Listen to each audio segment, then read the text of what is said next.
Hi, everybody. Thanks for joining us. My name is Louis Strasberg, and I work for Vino. And as Antoinette has said, we are the importer, and we represent Michael Malat wines in the U.S. And yeah, that's us. We're represented in Washington D.C. by our good friends Constantine Wines, who help supply Cork and Fork. And yeah, that's it. Thanks for coming. Thanks a lot. Thanks, Antoinette. Thanks, Louis. Thanks, everybody, for joining tonight.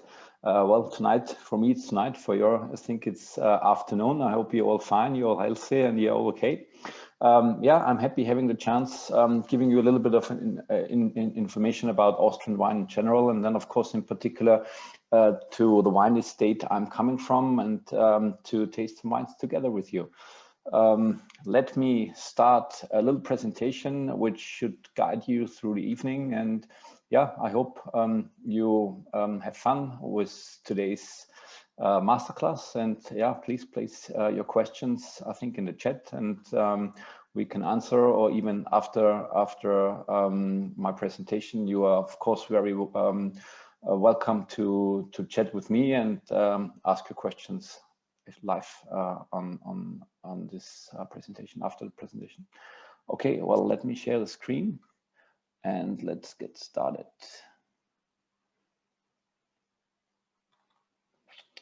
All right. Yeah, you know already who I am, and I think most of you probably attended the seminar yesterday, where you already got the first introduction about Austrian wine and where Austria is about, where we are located, and so on. But just let me give you a quick, okay.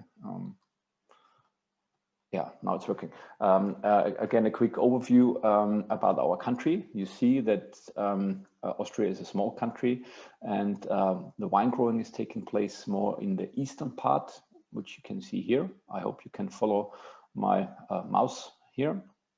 So it's on the eastern side of Austria where the wine growing takes place, because more to the west, it's where the altitude gets higher and where the mountains are. There you go skiing in the winter, but there's not that much wine growing over there.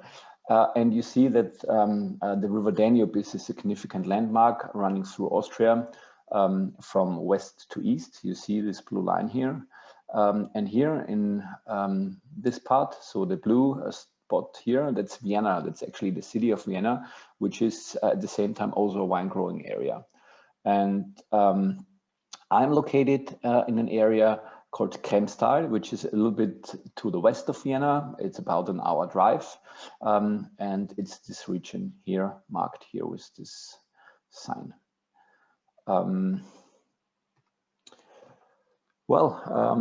Talking about climate, maybe just for a few words.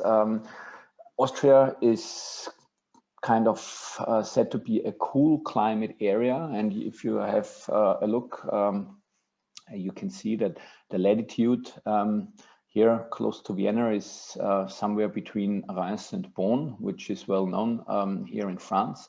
So, and there are actually 4 main climate influences which we are facing, which kind of creates this cool climate for our vineyards. You have like the red signs here giving actually the warmer air and kind of the warmer influence to Austria, to the wine growing area, and the blue marks here bringing the cold. So you have the continental Pannonian climate from the east, where like warmer winds coming from kind of Hungary, from those areas where it's flatter, and you have the warm winds coming through, and also like the Mediterranean climate coming from the south. But on the other hand, you have like an Atlantic climate, which is a little bit more humid and wet and cold, and also cool air from the north. And that brings kind of, a cooler climate, giving the typical structure and the typical characteristic to Austrian wine in general. And in general, the Austrian wines, because of this, are always very food friendly. They have a good acid structure. They are kind of juicy, they are fresh, and that's why they are nice to drink, and they are always a good match with food, because they make you want to drink more, because you don't get tired when drinking Austrian wine, because of the acidity, because of the crispiness, and that's what is typical for our characteristic in all our wines. Coming a little bit closer to Crème style, that's the region where I'm from. Here you see again the River Danube running through, and what's very special about the Crème style wine growing region is that it's not only located along the river of Krems, which you see here, that's the blue line here, coming from the northwest going down to the southeast, and the river Krems ends in the Danube River. Here. The name given to the Kremstal region comes from both from the river Krems, which we see here, but also from the city of Krems. The city of Krems, it's kind of the wine city in Austria. It's very old. Krems as a city became its city status in 995, so more than 1,000 years ago. And already the Romans settled down here in our area about 2,000 years ago, and planted grapes and cultivated vineyards, and been kind of the pioneers here to start kind of a really good and long-lasting viticulture. The Kremstal region also has a part in the southern part of the River Danube, and the village is Furt, Palt, that's where we are from. Actually, it's one village, it's one community called Furt bei Göttwerk. Within this community, we have parts of this village called Palt, or also Eigensteiner Weg, that's other names which are not on the map, but we are located right here in Palt, but Palt belongs to Furt bei Göttwerk. And Göttwerk, you will see in a minute, I think you can see it on certain pictures which I show you right now, because Göttwerk, it's the name of a monastery which is kind of famous for our area, and it's a significant landmark which you see coming from different directions to Krems, from miles apart already, because it's significant and it's based on a little bit kind of a hill. So it's special for us. And also to give you a few numbers for the Kremstal region, we cultivate about 2,400 hectares of vineyards, and more than 50% of those vineyards are planted with Grüner Veltliner. So that's actually a significant number that you can see. The main grape variety here is Grüner Veltliner, and followed by Riesling, which makes about 15% of those 2,400 hectares. The vineyards are located between 200 and 400 meters above sea level, and as you already can probably kind of figure out on this map, we have parts on the northern side of the river, on the southern side, between different altitudes. So we have a lot of different terroirs, giving a lot of different possibilities for growing our grape vines, and gives a lot of different possibilities for the character of the wines coming out. And you've probably, I'm just moving back to pages where you can see that there are another areas which are next to the Kremstal region, which is Wachau in the west, it's Kamptal in the north, and it's Wagram and Treisental to the east. All those together, I would say that's the Danube area. And it's maybe the one or the other have been to our area and already discovered or figured out that one area is moving into the other. So they are actually running borders. It's not that one of those regions is apart from the others neighboring regions. So it's actually one area, and it's actually, you cannot really tell, or it's very hard to tell that for Kremstal there is an own significant characteristic for the wines coming out, because the differences within the region Kremstal actually are much bigger and even more than the difference between the regions. So kind of when you think about taking 3 different Grüne Veltliners, all coming from Kremstal, it could happen that the style or the characteristic is totally different. Because it's so diverse, because you have the parts north of the Danube, south of the Danube, from lower altitude about 200 meters or higher altitude about 400 meters. But on the other hand, it can happen that you have one Grüne Veltliner from Wachau, one from Kremstal, one from Kamptal, and the wines have a similar characteristic. So I just wanted to point out that it's actually not that easy that you can say, okay, this is a typical wine style from Kremstal, or you can compare this wine style to a wine style from Kamptal or from Wachau or from Treisental, because one area is leading into the other, and the borders between those regions, they are rather young, so they have been made kind of by political influence just, let's say, about 50, 60 years ago. But the vineyards planted there are dating back to, I don't know, 500, 700,000 years. So it's more about the particular single vineyard to give a certain characteristic to a wine. Okay.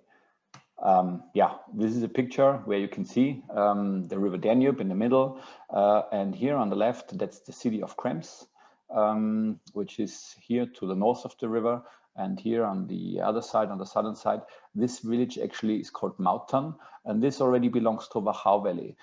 So you see the border between Kremstal and Wachau is going kind of over here, and more or less over the bridge on this other side, and is going here further to the south. And Furt, that's the village you see behind here. So this village here, where we are located, and the monastery Stiftsgöttweg would be right kind of behind us here, kind of on the screen. So that you can get an impression about the area, how it looks like. The Danube, actually, it's a very important factor here in the area, also plays an important influence to the climate, as it works kind of as a kind of air condition in the summertime when it's warm. The Danube gives some cold air, and in the winter time, if it's very cold, then the Danube works like a little bit of a radiator, like a heater. And that's actually also kind of an important factor for the diurnal shift. I think it's called like this, when you have kind of high temperatures between day and night, especially when it becomes to ripening time. In end of August, September, when the grapes are getting ripe, just before harvest, it happens quite often that we have nice and warm temperatures, even hot temperatures during the day, but it gets crisp and cool at night. And this temperature change kind of is important for the aromatic build in the grapes and the fruitiness and like the aromatic components which we have in our wines. All right. I think I gave you some general information about Austrian wine and about Kremstal, about the area and the region. And now let me start talking about our winery. Yeah, we already heard, Antoinette already told you that our winery has been established in 1722. So that's the picture of our winery, which you also find on our wine labels. And this is how it looks right now. Here again, the winery. Since 2012, that's rather young. We opened a little hotel right next to it. So here we have a small boutique hotel with about 10 rooms. Please feel free to come to us if you want to travel to Austria, and if you want to make a trip in our area, there is a place to stay. And here, that's the monastery Stiftsgöttweg, which I mentioned already before, which is quite significant, and which can be seen from kilometers away already. We go on. Of course, that's most important. Since the winery has been established, it's always been the people behind making the wine and taking care about the land and about the vineyards, and kind of trying hard to bring the terroir into the bottle. That's actually also an aim which I'm following, and we cultivate about 45 hectares, and out of those 45 hectares, we produce about 250,000 bottles of wine, which is actually not a lot. But saying this, it's because we don't irrigate our vineyards. Everything is dry farmed, and of course, then yields not kind of that big. Yields are lower. But I feel it as an advantage, because when we don't irrigate, the roots of the vines need to grow down into the ground, and then they get the nutrients and like the water supply from the ground, and as the roots need to grow deep, much more characteristic is transported or kind of transformed from the soil to the grapes and then into the wine. So that's you probably would think about 250,000 bottles from 45 hectares. That's not a lot. It's not a lot, but I think better not that much, but make it more special. And what's also special is that I only make grapes coming from our own vineyard. So it's all estate grapes which we are processing to wine. I mentioned already before that most focused is the terroir. I want to bring the characteristic from the vineyard where the grapes are planted, where the grapes are grown, coming into the bottle, which means that I don't interfere in the winery itself that much. Like the quality starts and is created in the vineyard. That's very important, that you only can make great wines out of good grapes. And that's also one of my main targets, to do a very strict grape selection. All the grapes are hand-picked, and it depends on the vintage, how intense we need to work on it. So the last vintage, 2020, that was such a year where it was really demanding, and quite often like journalists from the press, they are talking about good and bad years, and I always say, well, actually I think it's not the right characteristic or the right naming. You cannot say it's a good year and a bad year, but you can say it's an easy year and it's a more difficult year.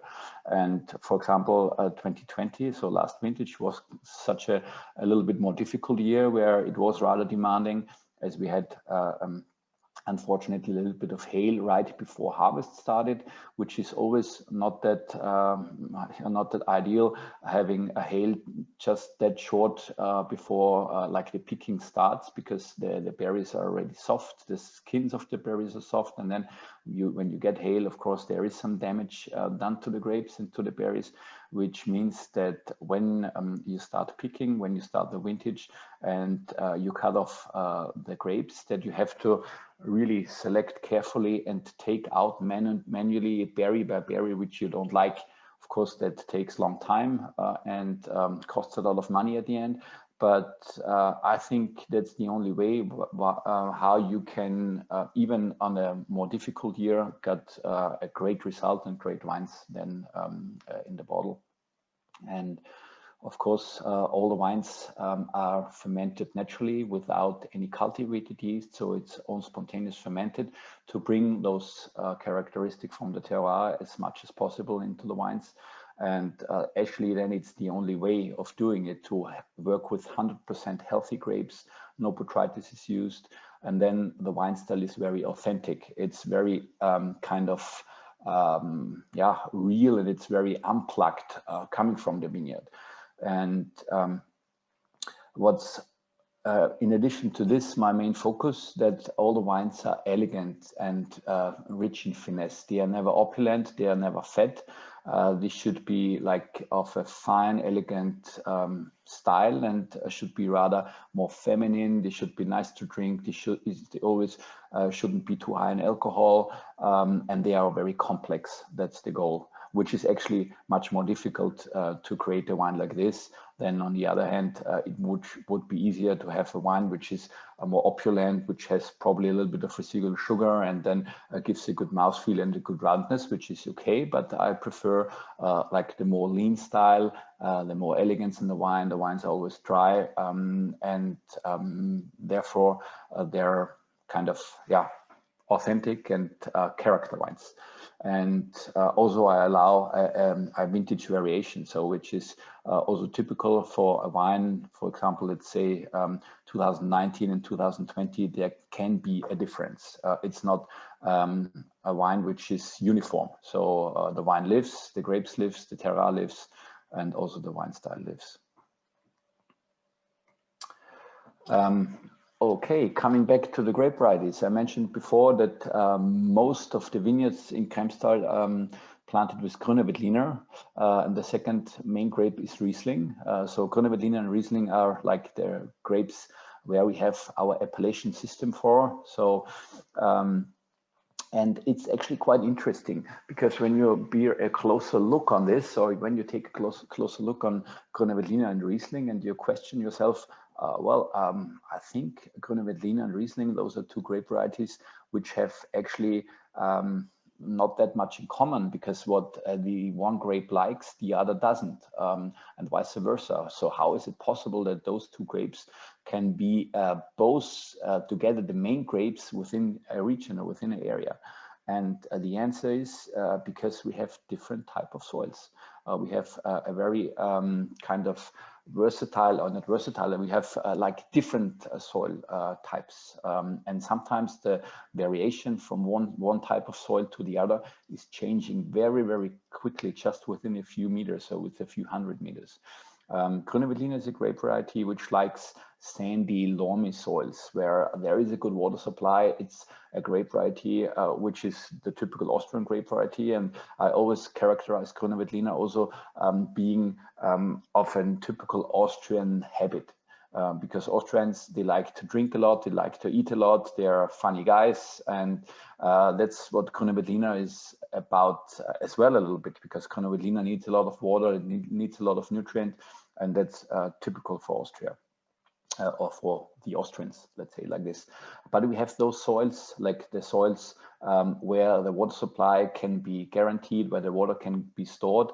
Soils like Löss, or like the wet lands close to the river, where the water supply is good, and that's where we plant Grüne Veltliner. On the other hand, we have soils where you find rocks. So the primary rock, you find granite, you find schist, you find amphibolite, you find gneiss. All those type of soils, they are very ideal for Riesling. They don't give that much water supply, the drainage is much better, but that's what Riesling likes. And therefore we can cultivate those two grape varieties to a very kind of high kind of, let's say, yeah, to good to a very good extent, or to a very good profession for coming out those wines. As far as our winery is concerned, as far as I'm concerned, or we are concerned, Weingut Malat is concerned, we always have had an additional focus of Burgundy varieties to Grüne Veltliner and Riesling. So Grüne Veltliner and Riesling, of course, also are the main grapes for us. But in addition to this, we always planted Chardonnay, Pinot Blanc, Pinot Gris, and Pinot Noir. And not only for still wines, but also for sparkling wines. Sparkling wine is an important kind of product we have in our portfolio, because my dad has been the first wine grower in Austria who started making own sparkling wine. We are doing this since 1976. Of course, there has been sparkling wine in Austria before that, but only from like the bigger trading companies buying wine, or maybe just buying grapes, or buying wine and making a sparkling wine out of the wines they bought on a rather large scale. But as far as this kind of a wine growing estate is concerned, we've been the first where we cultivate our own vineyards. We take our own grapes, we harvest our own grapes, we kind of make wine out of our own grapes, and then we make sparkling wine out of our wines. Everything is bottle fermented, everything is disgorged on site. Here you can see in the pictures how it looks. We have a lot of bottles lying in our cellar because I allow quite a long lees contact time before we disgorge. For the sparkling wine, it's the same philosophy I have as for the still wines.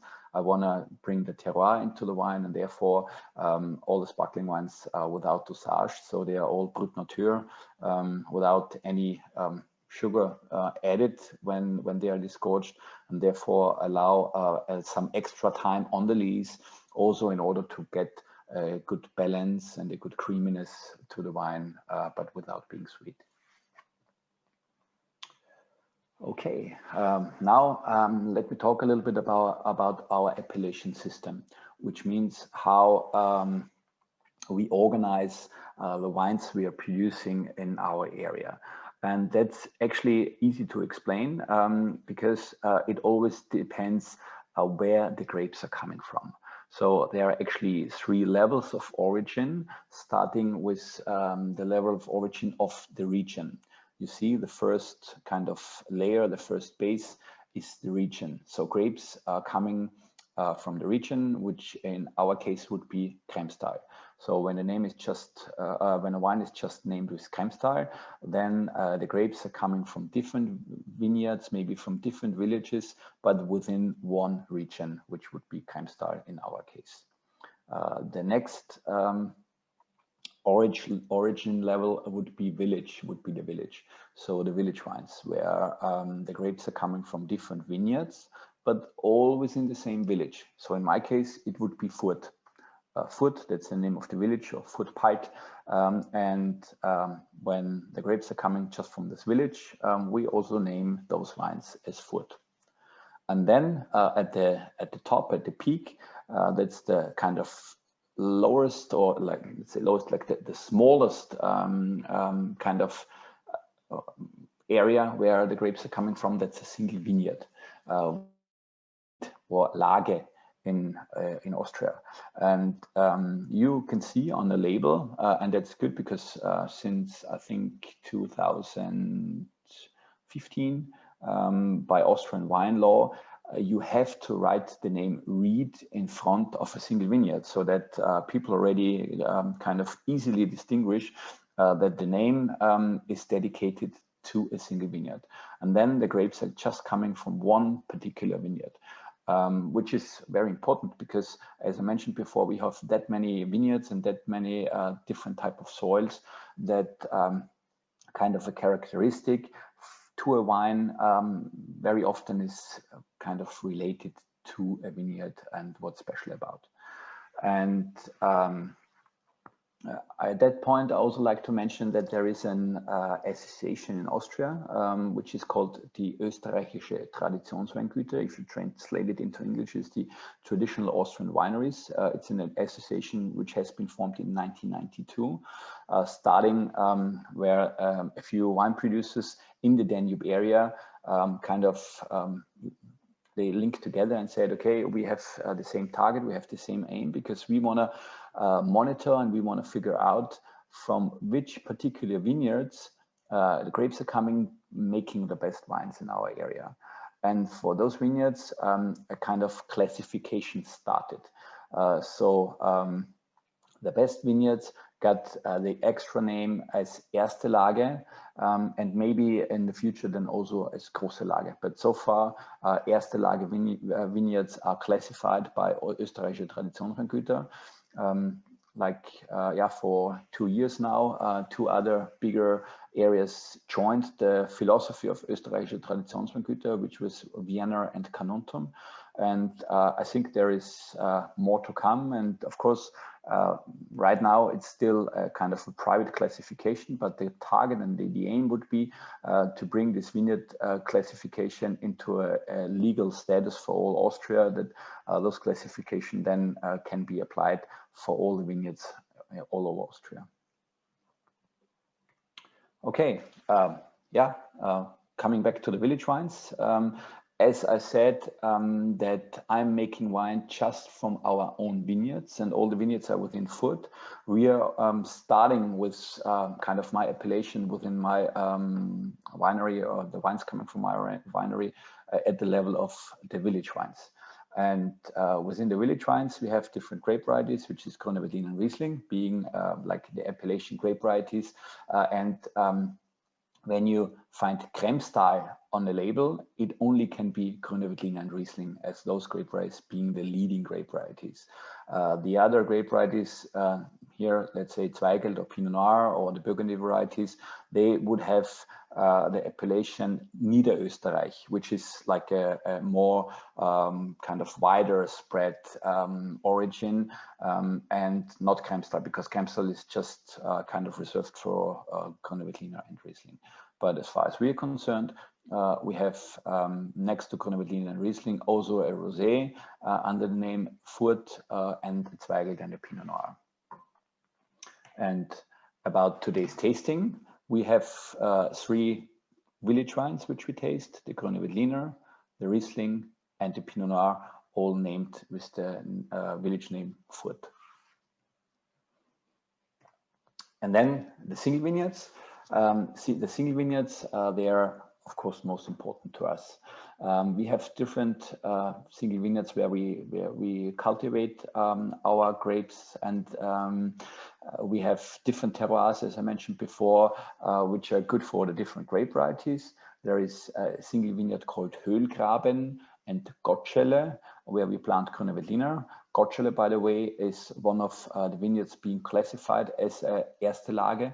And you can see here this little symbol 1 ÖTW, which is for Erste Lage. So it's kind of a Premier Cru ÖTW. It's the abbreviation for Österreichische Traditionsweingüter, so the Austrian traditional wineries. Then we have Steinbühel, Silberbichel and Pfaffenberg, those 3 vineyards where we plant Riesling. So Höhlgraben and Gottschelle have more löss, have more sand in the soil. Steinbühl, Silberbichel and Pfaffenberg, those are sites where it's very rocky.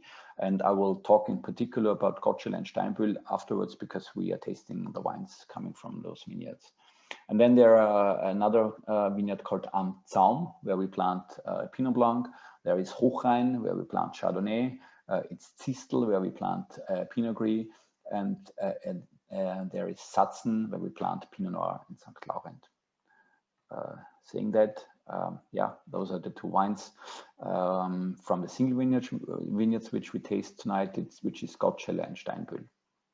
And here actually on the bottles, you also can see that there is a difference, because the village wines, the winery picture on the label is always in the color, in the same color, where we have our kind of cap on top. So it's yellow for the whites and it's red for the red. And the single vineyard wines, there is a kind of more elegant gray on the label, where the wineries kind of shows the winery in gray. That's a kind of an easy characteristic to distinguish between the village wines and the single vineyard wines. All right, so I think I talked a lot, and I think you already want to get the first wine in your glass and start tasting. The tasting order today would be, I thought we will start with the 2 Grüner Veltliner, because then you can compare the same grape variety, first coming from different vineyards within Fürth, and then just from one particular, from the Ried Gottschelle. We will do the same for the Riesling, then continue with the Fürth Riesling, and then with the Ried Steinbühl. And at the end, we take the red wine, we take the Fürth Pinot Noir. All right, so let's get started with Fürth Grüner Veltliner. Actually, for the village wines, here, of course, the focus is more to the grape variety. So I like to show and express what the grape variety is about, what the typicity of the grape variety is about, and is kind of be expected. Grüner Veltliner, it's a grape variety which is actually great because it's super versatile. It's kind of one of the all-round grape varieties, I would say. It's a grape variety express different type of wines. You can have a wine which is easygoing, easy to drink, which you can start drinking for breakfast. You can go on for lunch and dinner. You can drink it as a midnight snack. It will work all the time. It will work for all different type of food. It will work for all different type of companies. And quite often when you don't know, well, I'm not sure what wine to pick, either because you're not sure what your kind of company likes, or when you are not sure if the wine is matching to a type of food, to a type of dish, to the type of food you're eating. Grüne Veltliner is always a good match. It's a match because it's not too intense of flavors. You have some good minerality and good spiciness, but it's always nice in balance. And that's the great thing about Grüne Veltliner. It's nice in balance. It has some acidity, but not too much. It has some flavors and some fruitiness, but also not too much. It's always in the right place, and it also working out for easy drinking wines, but it's also working out, which you will discover in a minute, then for high-end quality wines coming from a single vineyard. And here the Furt Grüne Veltliner, here it's dedicated to the grape variety. So you should get those peppery notes, you should get a little bit of herbal notes, some kind of apple flavors coming through, maybe a little bit of lemon, and it's a wine which should kind of bring fun to you, no matter when you open it, no matter when you drink it, or who you are kind of enjoying the wine with. It's a wine which is, yeah, always working out, I would say. It's not too high in alcohol, so it's easier to drink not only a glass, but also a second or even a bottle. That's not a problem. You don't get drunk that easily because it's not that heavy. It's nice, yeah, it's nice and light. And yeah, it's like the everyday Grüne Veltliner, I would call it like this. All right, I will probably move on to the Grüne Veltliner Gottschelle, which is then now a little bit of a different characteristic, as here the grapes are coming from just one particular site. And here it's more about the terroir, it's more about the soil which we are talking about. So it's not that much anymore that I really want to bring Grüne Veltliner in a bottle. It's more about bringing Gottschelle in the bottle, because Gottschelle, yeah, it's special. Gottschelle, it's a site which was first mentioned in 1341. And in general, the single vineyards have a long history, and we are actually lucky to have the monastery right in our area, because the monastery actually was finished in 1082. So since 1082, monks live in the monastery, and what monks like to do, they like to have a look in the countryside. They have they like to have a look on the landscape around, and they like to monitor and write things down, which is great. So since that days, we know a lot of we have a lot of information what's going on in our area, because the monks kind of noticed that for us, and they wrote it down so that we actually can have this information that we know since 1341. Gottschelle is named Gottschelle, and where the name is coming from, that actually the name has an origin more in the more alpine part of Austria, where people in those times used the word Götze as a word for a kind of significant drop-off in the mountain. You know, when there is a mountain ridge and there is a drop-off, and then there is maybe a wall of rock which goes down deep for a couple of 100 meters. That was the name they used for Götze. and the Götze was transformed also into our area. But of course, we don't have these high mountains here. But what we have a plateau. The Götze actually, it's a plateau. It's a plateau which has been formed after the last ice ages, about 25,000 years ago, when the glaciers melt. And then the stony dust, which was found underneath the ice, was blown off with the wind. And this stony dust, that's the loess soil, which settled down in our area. And maybe here I will move to the next slide, because here it's a picture of the vineyard. Here you can see, here it's the monastery on top, which we've been talking before a couple of times already. And right underneath here, this plateau, this is the Götze. And a little bit more here to the west, there is the next single vineyard called Silberbichel. That would be a vineyard where we plant Riesling. I mentioned it before when I showed to you the other vineyards where we are working on.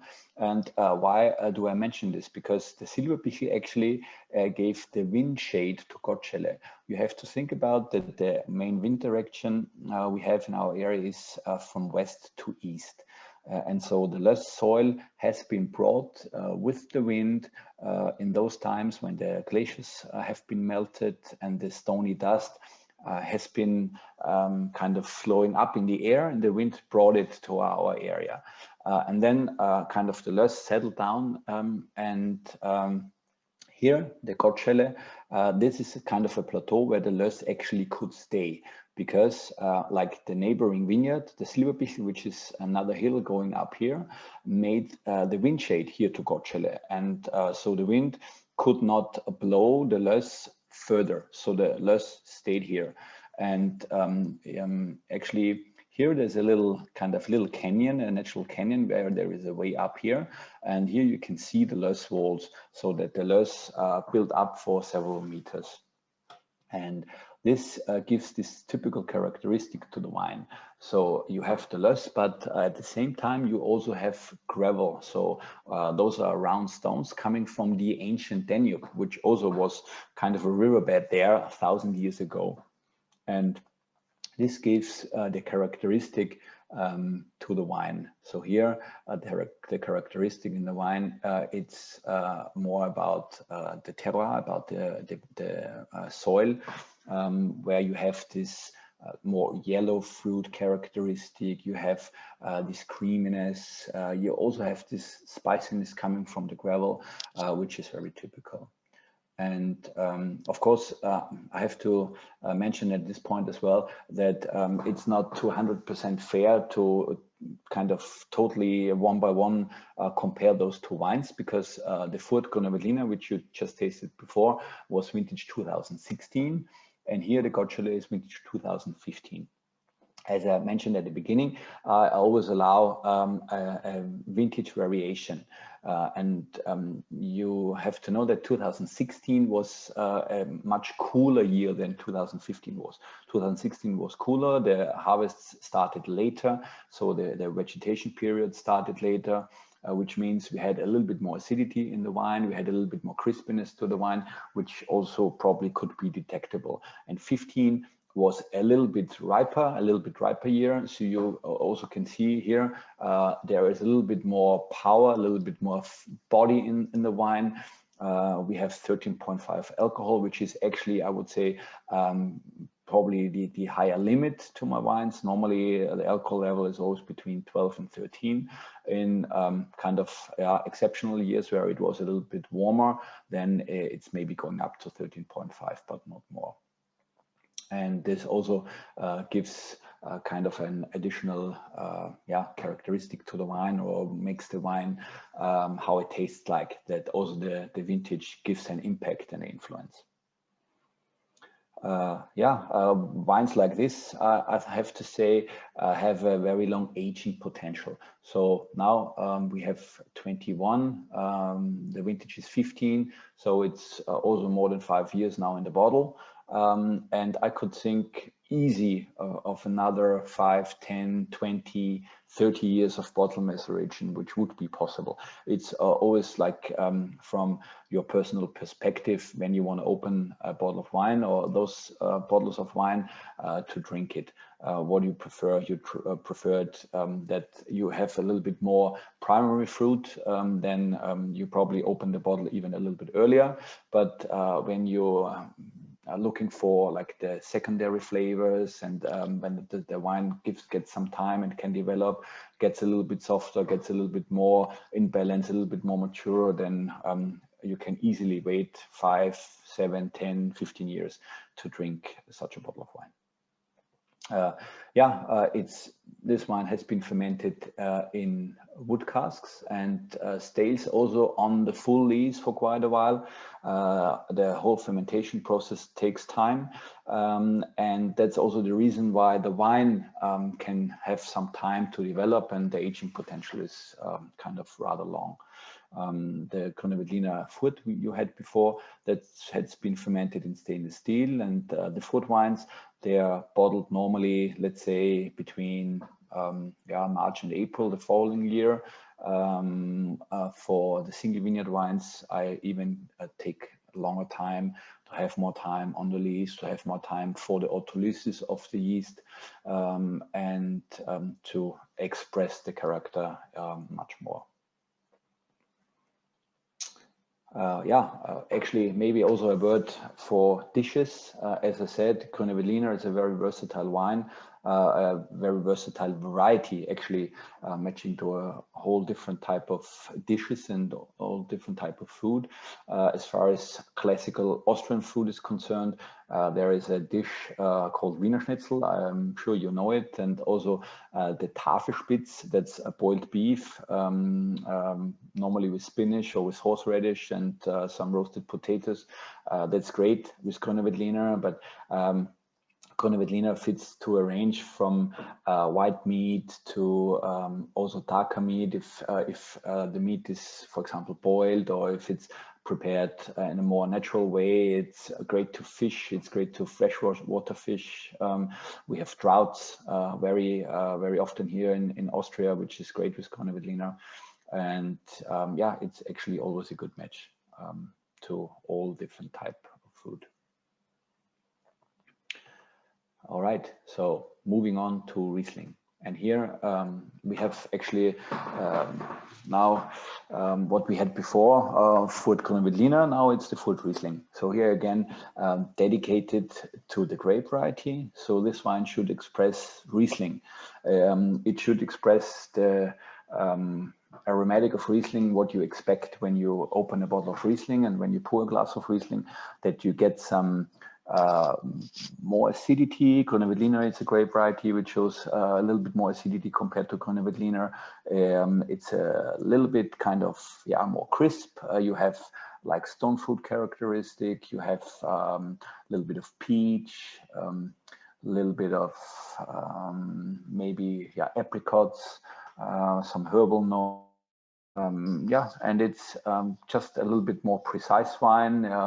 It's a little bit more challenging maybe due to the acidity. Here we also have vintage 2016, where I think it was a great year for both for Veltliner and Riesling, as the typicity of the grape variety, especially in those years where it's a little bit cooler, it's even more precise, I would say.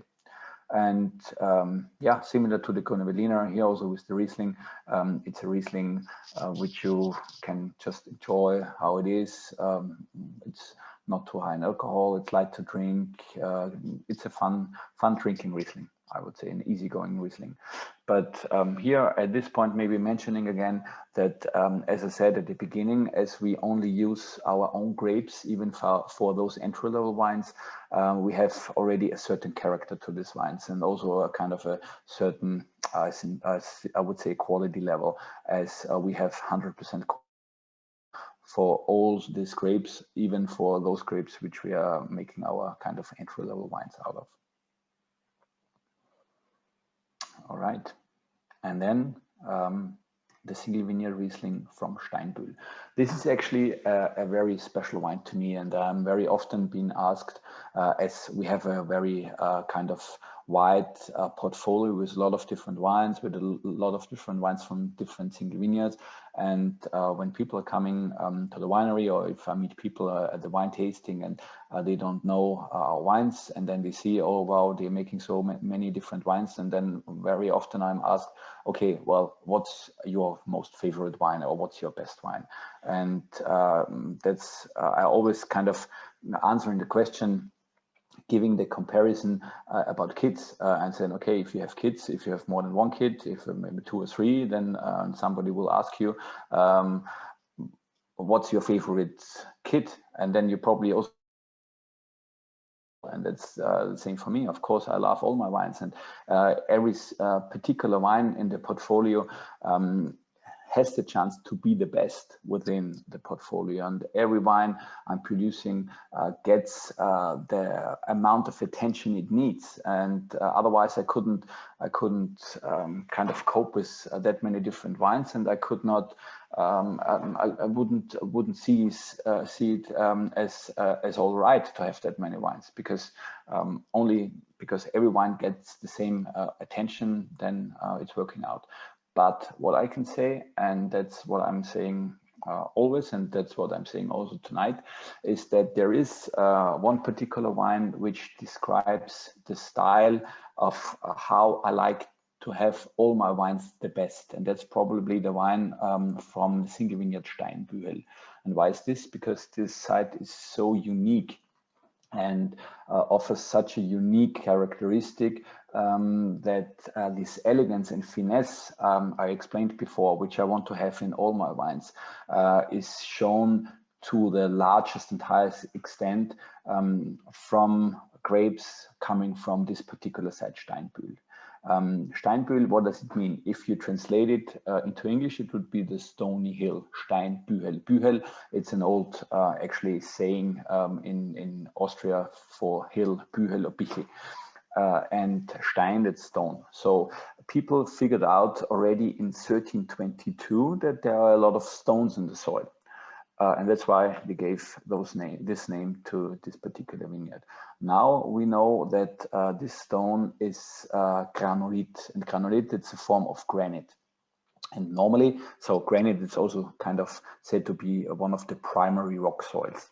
And normally this granolite is covered by other soil material because this granolite is very, very old. It's up to 200 million years old.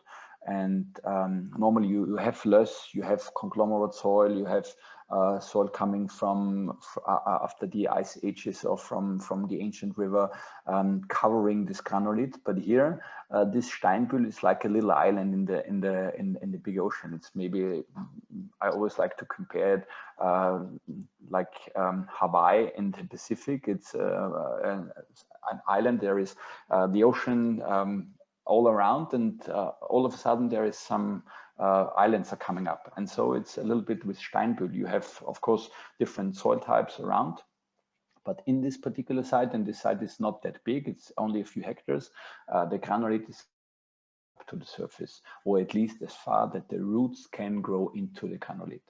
And therefore, the characteristic from those grapes, from this wine, is so unique and so special. And as this site is very, very kind of special and dry and dense, and the minerality is shown that great, it's of a signature wine, because this wine gives those elegance, this elegance and this characteristic, this finesse to the wine, which I like to have actually in all my wines. But here the expression is probably the most intense. Here again, vintage 2016, which I believe is for further development in the bottle. I think this particular wine with this particular vintage will stay for another 30-40 years and keep on going for a great development. have a look here on the vineyard.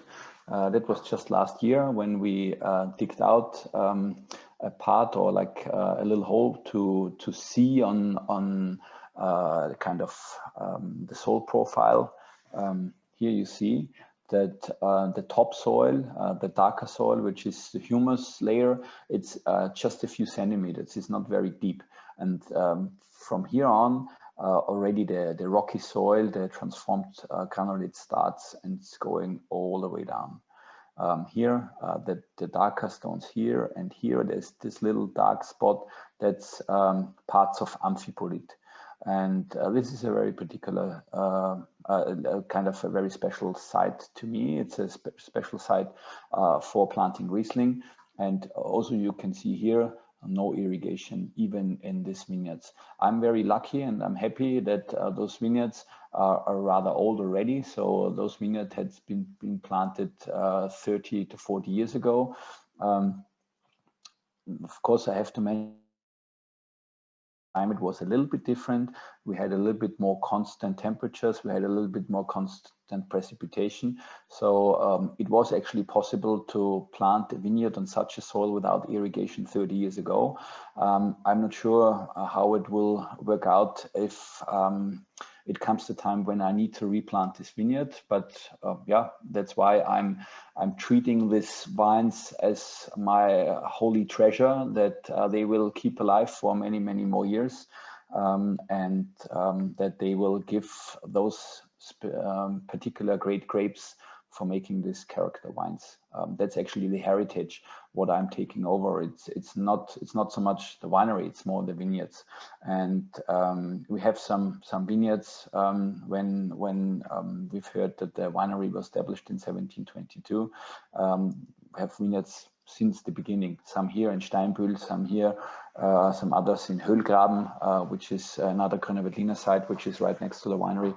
And this is actually what I'm aiming for, to treat my vineyards very kind of sensitive, and that my vineyards give the fruit I need to make the wines you tasted today. I hope you like them. I hope you could feel that there is kind of a signature running through the wines, no matter, oh, actually, no, we are not finished yet. We have to taste another wine. Sorry. Of course, we have to taste the Pinot Noir. But yeah, even here you can see that that's actually what our passion is for, that we are living for our lands and for our vineyard. But we have another wine to taste, and this is Pinot Noir. This is the Pinot Noir Furt. Again, as for the other Furt wines as well, for the Grüne Veltliner and Riesling, which you had before, we have the Pinot Noir. And Pinot Noir, it's a grape variety which fits actually very, very well to our area. Of course, yeah, we mentioned before Grüne Veltliner and more actually the white wines, the white wine grape varieties, those which are known for the Danube area, for Crème style. But as far as red wine is concerned, Pinot Noir, it's the grape to mention. Because Pinot Noir is a grape variety which is totally different to any other red grape, I would say. I would say there is white wine, there is red wine, and there is Pinot Noir, because Pinot Noir is different. Pinot Noir is more feminine, it's light, it's kind of, even if you have a look on the color, it's not that deep colored like any other red grape variety. It has a little bit more structure, it has a little bit of acidity, it's very fruit driven. That's what Pinot Noir is about. Actually, of course, there is also Pinot Noir from warmer areas or countries, and maybe they are good as well. But I think Pinot Noir, it's a grape variety that the characteristic of the grape variety only is working out if it's kind from more of a cooler climate country and a cooler climate area. And when you bear in mind the graphic I showed you at the beginning, maybe I can just go very quickly over or back again. as there is also a difference within Austria. Here you see again the climate influences from west and from north. It's the cooler influence, from south and from east it's the warmer influence. And coming back again here to Austria, then you can see that especially here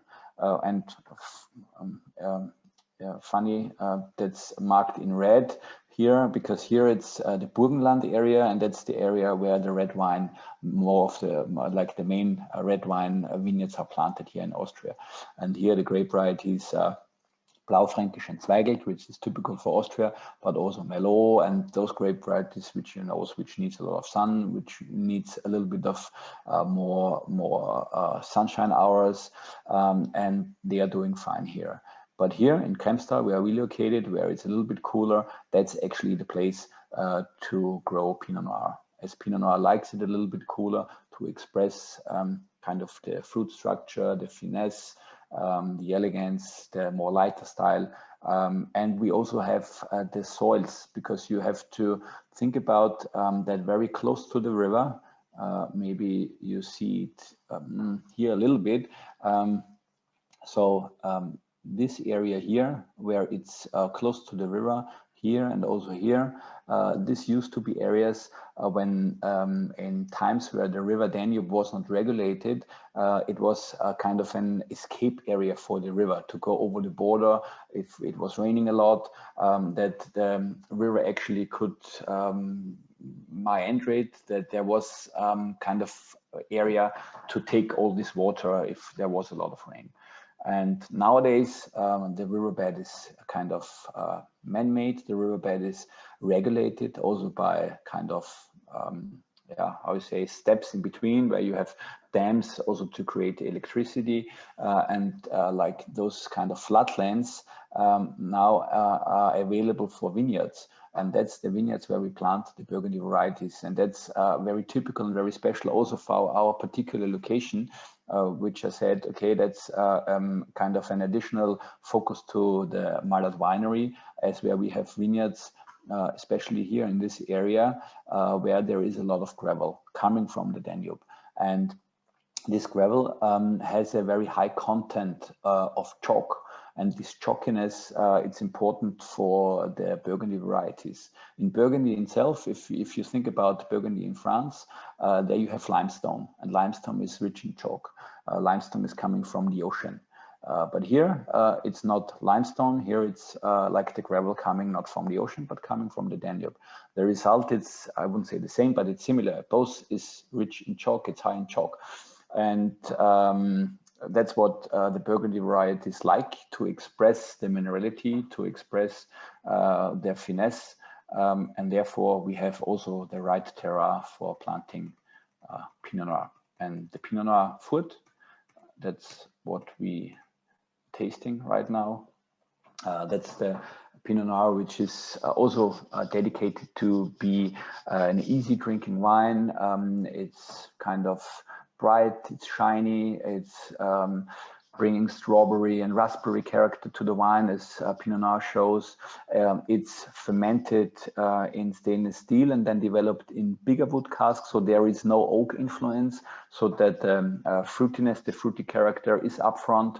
It's also bottled rather a little bit earlier, that again, this fruity, lively character can be brought into the bottle, and it should be Pinot Noir, which should kind of also make people enjoying it. And in Austria, as Austria is not so popular for Pinot Noir, and people are probably not that much used to drink Pinot Noir, although I have to say it's more and more becoming popular, because the wine style or like the trend drinking wine also develops a little bit more to the lighter wines, to the more elegant wines. And then there is no doubt that Pinot Noir is one of the grape varieties which are doing the job. And here it's a wine where people actually can try how Pinot Noir should taste like. It's a wine for very good value for money. So it's not that difficult to buy this bottle. It's not so expensive, and then you can give it a try. You can try it out. It's a wine which can be used by the glass pourings in the restaurants, and then people can give it a try, and they can try a glass of Pinot Noir and see how it feels, how it tastes, and probably then it's a new discovery, and it's a new discovery to see that red wine also can be fun, and it's not necessarily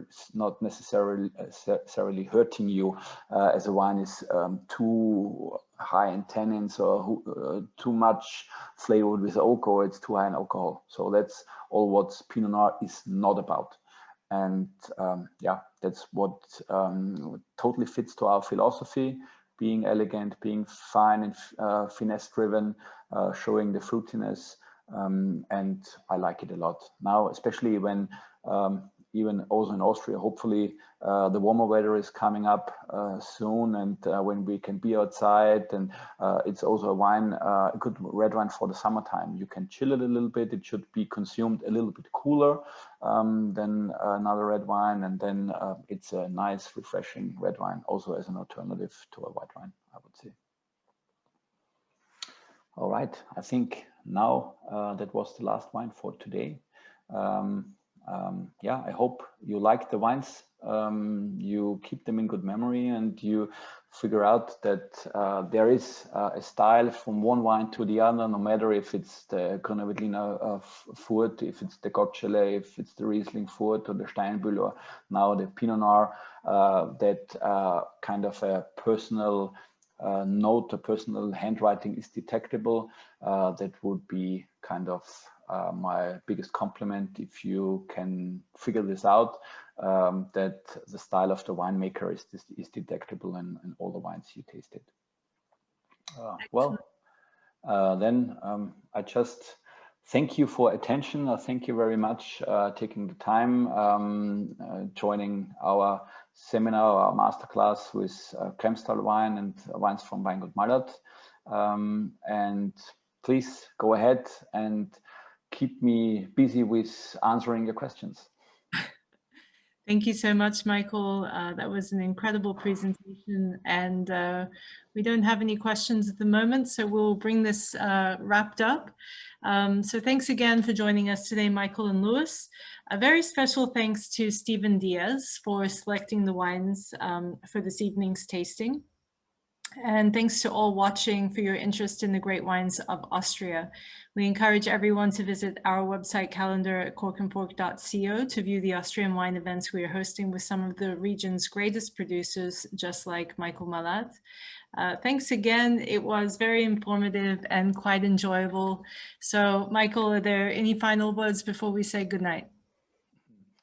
Well, of course, I would say I became used to talking to my screen and seeing you on the screen or seeing people on the screen. I hope time will change soon to a way that it will be possible that you can come to us and visit us at the winery, or I can come to Washington and do a tasting with Cork Fork here at your place, and doing it kind of from face to face and physically, and kind of talking to each other. But I very much appreciate and enjoyed the opportunity that I can present the wines on this method and online to you. And I hope you're all doing fine. You come as good as possible to this challenging time, and maybe a glass of our wine is helping a little bit. Absolutely. I'm sure you'll have some visitors coming to see you once the restrictions are lifted from Washington, D.C. And in the meantime, I wish everyone a lovely, lovely evening. Thank you so much. And I'm going to end the meeting for all. Thank you. Good night.